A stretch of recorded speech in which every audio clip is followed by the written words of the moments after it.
Hello મિત્રો, મોજમાં સાગર ભગુડા ખેડૂત ચેનલમાં તમારું હાર્દિક સ્વાગતમ છે। ખેડૂત મિત્રો, તમને હું શું બતાવી જઈ રહ્યો કહી દો લ્યો, તમને નહીં ખબર છે મિત્રો।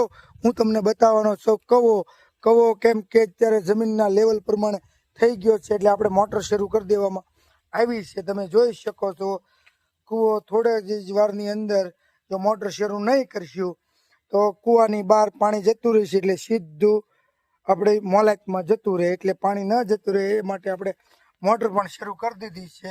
અને જેના કારણે આપણે નેરડામાં કાઢવું પડ્યું પાણી, જેના કારણે પાણીમાં નિજારા જમીનમાં નિજારા ન ફૂટી જાય એ માટે તમે જોઈ શકો છો હજી આ એક પણ મેલેલું છે, જેના કારણે વધારે પાણી હોય તો મોટર ન ઉલસી શકે, તો અંડરગ્રાઉન્ડ ભૂંગળું પાઇપલાઇન નાખેલી છે, જેના કારણે તાત્કાલિક પાણી બહાર જતું રહે, જેના કારણે આપણે નિશાણવાળી વાડીની અંદર આપણા મોલાત પાણીને કાંઈ થાય નહીં। તમે જોઈ શકો છો ખેડૂત મિત્રો।